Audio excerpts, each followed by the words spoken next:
नैराश्य. वरवरती हसत होती पण आतून तुटली होती. कोण आहे ही मराठी अभिनेत्री? अंधाराकडून प्रकाशाकडे नेणारी तिची गोष्ट आपण जाणून घेऊ.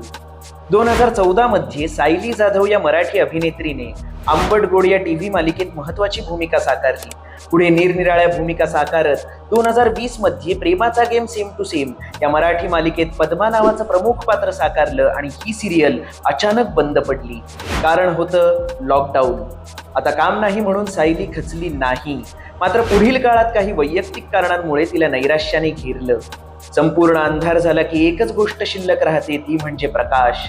मग स्वराज्य जननी जिजामाता यातील पुतळा राणीसाहेब आणि ज्ञानेश्वर माऊली या सिरियल मध्ये संत जनाबाईंच्या रूपाने तिच्या आयुष्यात तो प्रकाश परत आला.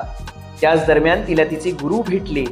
तिला जाणवलं की आपल्यासारखेच निराशेच्या गर्दीत कितीतरी जण असतील. मग त्यांच्या आयुष्यात प्रकाश आणण्यासाठी आपण निमित्त ठरलो तर? मग सुरू झाला एक आध्यात्मिक प्रवास. व्हिडिओ आवडत असेल तर एक लाईक नक्की करा.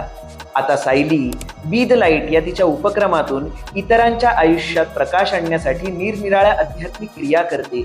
जसं की टॅरो कार्ड रीडिंग, लामा फेरा नावाचं तिबेटियन पद्धतीचं हिलिंग, चक्र ध्यान, आकाशिक हिलिंग या आणि अशा 30 प्रकारच्या आध्यात्मिक क्रिया सायली करते.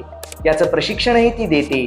यातून तिने जवळजवळ 800 महिलांना स्वतःच्या पायावर उभं केलं आहे.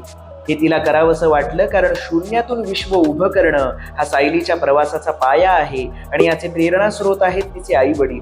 आता या प्रवासातील प्रकाश ईश्वराच्या कृपेने वाढतोय. अर्थात ईश्वरा या नावाने ती आणि तिची मैत्रीण हँडमेड दिव्यांचा व्यवसाय करत घरोघरी प्रकाश पोहोचवतायत.